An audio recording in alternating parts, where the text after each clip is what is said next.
Good morning dear student. आज आप लोग की 12th क्लास की एग्रोनॉमी क्लास 5th है। इसके पहले हम क्लास 4th में पढ़ लेते ड्रेनेज, यानी कि लेसन सेकंड का ड्रेनेज पढ़ लेते। ड्रेनेज समाप्त होने के बाद अब तीसरा लेसन आता है ऊसर भूमियाँ और उनका सुधार, यानी कि भूमि ऊसर कैसे हो जाती है और उनके लक्षण क्या है, उनके प्रकार क्या हैं और वो उनका सुधार कैसे किया जा सकता है। ठीक है, तो ऊसर भूमि के बारे में सबसे पहले पढ़ते हैं। ऊसर भूमि क्या है? ऊसर या बंजर वह भूमि है जिसमें लवणों सोडियम लवण की अधिकता हो, ऐसी भूमि में कुछ नहीं अथवा बहुत कम उत्पादन होता है। कहने का मतलब है ऊसर या बंजर भूमि वह भूमि है जिसमें लवणों की अधिकता होती है। यानी कौन से लवण? विशेषकर इसमें जो लवण पाए जाते हैं वो सोडियम लवण होते हैं। ठीक है, उनकी अधिकता होती है और फिर इनमें क्या है, उत्पादन नहीं या फिर बहुत कम होता है, वही है ऊसर भूमि।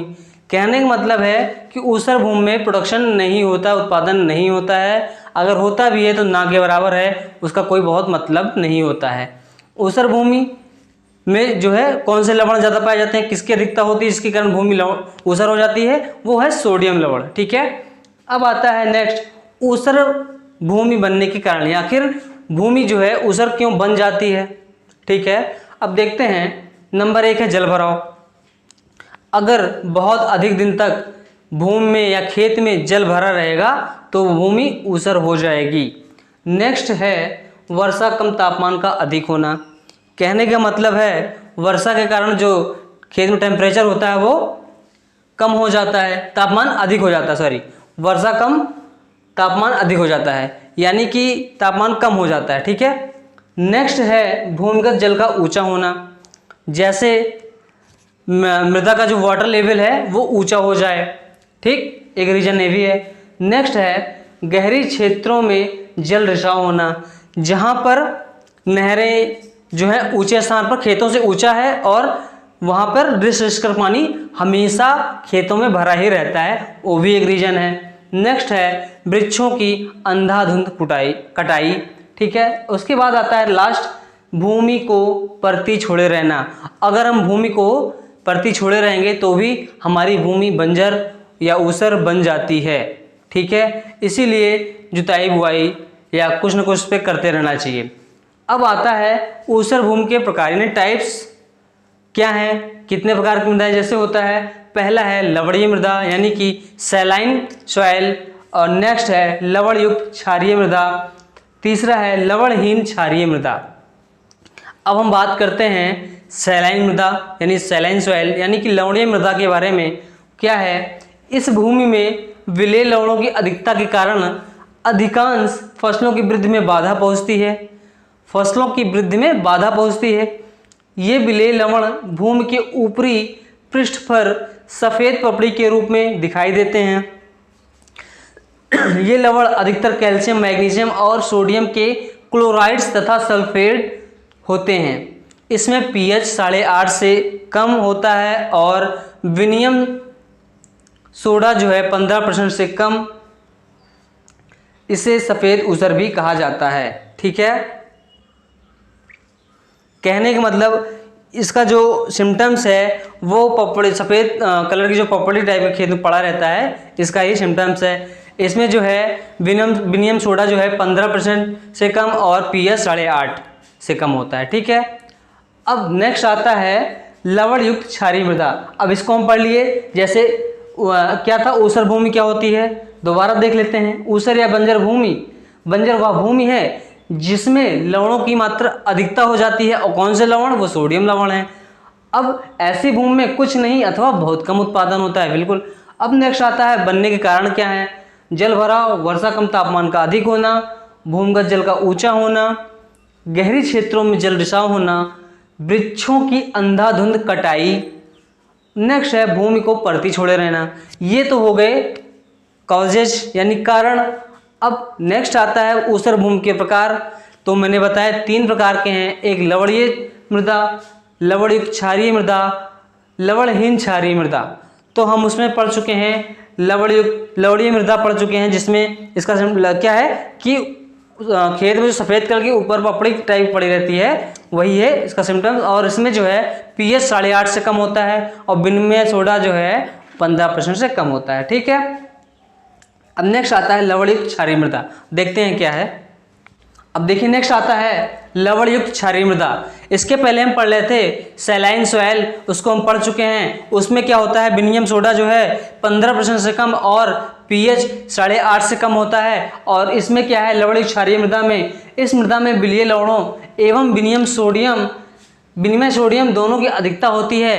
pH इसमें 8.5 से अधिक होता है और विनिमय सोडियम जो होता है 15% से अधिक होता है।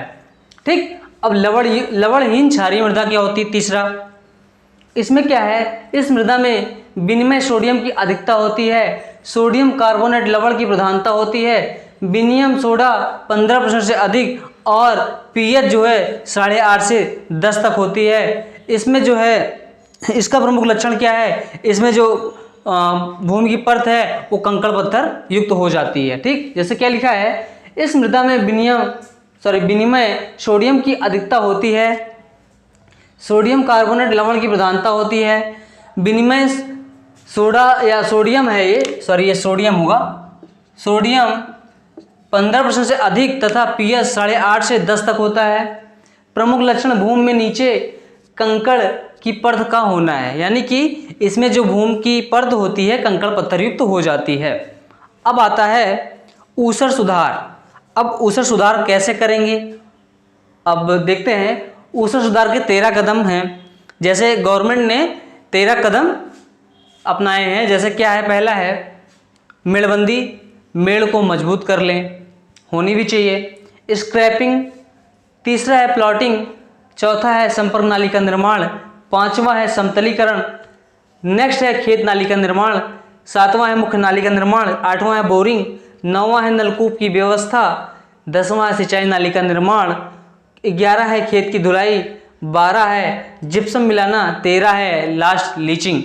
अब कहने का मतलब ये 13 कदम जो हैं बहुत ही महत्वपूर्ण हैं। इसमें सबका अपना अलग रोल है। यानी कि पहला है मेड़बंदी। अब खेतों की मेड़ जो है मजबूत कर लें, अदरवाइज इस खेत मतलब एक खेत से दूसरे खेत में क्या होंगे, एक कण जो है इधर से उधर जाएंगे। यानी इस खेत की उस खेत में जो भी पोषक तत्व है या लवणता है या जो भी क्षारीयपन है उस खेत में जाएगा। ठीक, उस खेत का इधर आएगा तो नुकसान होगा। यानी कि मेड़ मजबूत कर लें, एक खेत से दूसरे खेत में स्थानांतरण मृदा का न होने पाए। नेक्स्ट है स्क्रैपिंग। स्क्रैपिंग मतलब होता है खुरचना। पहली बात आप जान लें, खुरचना होता है। इसमें क्या होता है, नमक को स्क्रैपिंग होता है, औजार आता है उससे खुरच कर अलग कर देते हैं, निकाल देते हैं। एक ये हो गया। नंबर 3 है प्लॉटिंग। इसमें क्या है, छोटे छोटे क्यारियों में बांट लें, खेतों को बांट दें, अलग कर लें। ठीक, अब नेक्स्ट आता है संपर्क नाली का निर्माण।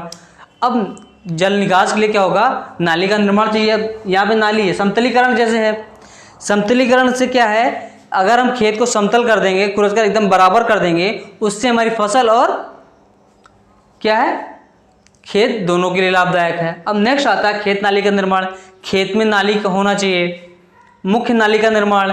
ठीक, अब बोरिंग, नेक्स्ट है नलकूप की व्यवस्था, नेक्स्ट है सिंचाई नाली का निर्माण, और 11 है खेत की धुलाई यानी कि फ्लशिंग।